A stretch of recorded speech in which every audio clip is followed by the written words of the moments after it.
Nobody asked me if I wanted that. But here's what I want to be clear about. I don't regret competing with everything I had. I regret one very specific thing, and it isn't that. The parents who burned their kids out fastest weren't the absent ones. They were the ones in the stands every single day, processing every point like it was theirs to process. So the real warning sign has nothing to do with how hard someone trains or how badly they want to win.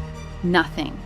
You can train hard, want to win for real, and still love the game. Those two things aren't in conflict. What actually separates them is one thing, and that's what I want to talk about today. Welcome to Pathways by Path. I'm Evan Rhodes. This is a show about the decisions, challenges, and journeys shaping competitive tennis. You can compete with everything you've got and still love this sport at 35.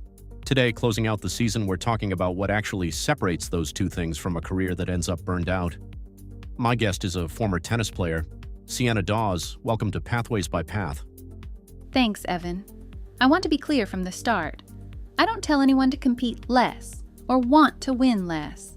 I competed with everything I had, and I'd do it again. What I'd change isn't the intensity. It's one specific thing nobody named in time. And today, I want to name it. Let's start there. If it isn't the intensity, what is that one thing? Started at 9.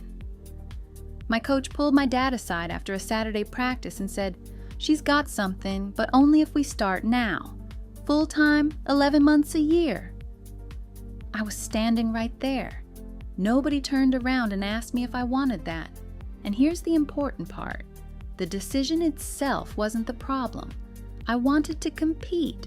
I genuinely did. The problem was that nobody asked me again after that. It got decided once at 9, and then just assumed for 15 years. So the mistake wasn't starting hard, it was never checking back in. Exactly.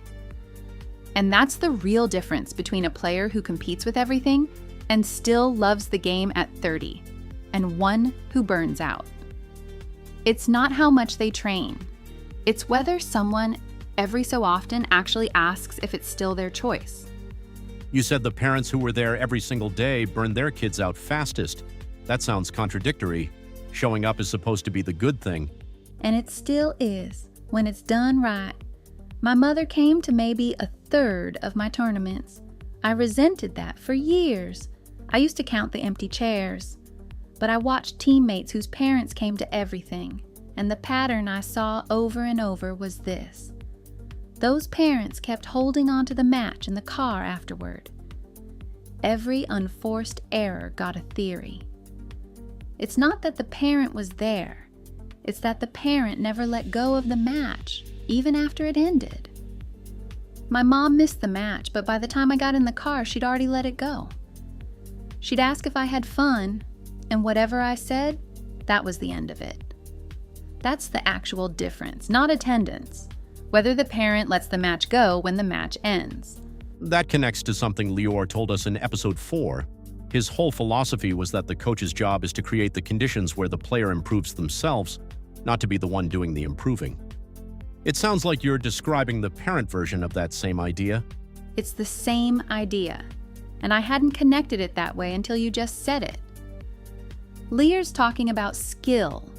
I'm talking about the player staying the owner of their own desire to compete, but it's the same restraint either way. The adult's job is to hold the space, not to keep carrying the match around after it's over. Give me something concrete a parent or coach could actually do with this, not just a mindset to hold on to. 2 things, and both are simple to apply. First, after a loss, count how many minutes you talk about the match unprompted. If it's more than the time it takes to get the racket bag in the trunk, you're coaching from the passenger seat. Wait for the player to bring it up first. Second, and this is the one that actually changes things. Every so often, not every week, ask directly whether it's still their choice to compete this hard. Not a passing, still enjoying it? The real question, asked seriously, waiting for the real answer. A player who competes with everything and keeps saying yes to that question is going to go far and still love the game when they get there. One nobody asks eventually stops knowing why they're still doing it. That's something any parent or coach could actually do this week. That's the whole idea.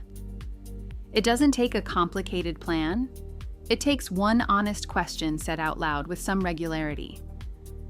Here's what's been striking me all season. Almost every guest we've had, Rachel the parent, Lior the coach, Jordan the player, each one thought they were doing right by the kid. Nobody in these stories is the villain. So how does a whole triangle end up misaligned when everyone has good intentions? Because good intentions don't automatically add up to the same plan. My parents wanted me protected. My coach wanted me developed to the max. I wanted to compete with everything genuinely, but I also wanted someone to occasionally ask if it was still mine. All three are reasonable. None of us said them out loud in the same room, so each of us acted on our own version. That's the real mechanism. So how does that conversation actually happen in practice without it feeling like an intervention? Player, parent, coach, same room, once a season, 15 minutes. One real question. Is it still their choice to compete this hard every week? This isn't a results review. It's confirming the desire is still genuine. I've watched families run this and confirm that yes, everything's still on track, and walk out more confident, not less. That's a good outcome too. That's different from what Rachel told us back in episode 3. Get quiet, let the player process the match alone first. It's the same instinct at a different scale. She was talking about 20 minutes after one loss. I'm talking about checking the whole season every so often. Same question underneath, really. Whose match is this? Her answer protects one afternoon. Mine's supposed to protect whether the player still wants to compete 10 years from now. You can compete with everything and still love the game. That's the real takeaway of this season. 12 weeks ago, we started with Marcus Whitfield reminding us that the inner game is where matches are decided. We've talked about parents, coaches, bodies, fuel, injury, strategy, data, college, and the pros.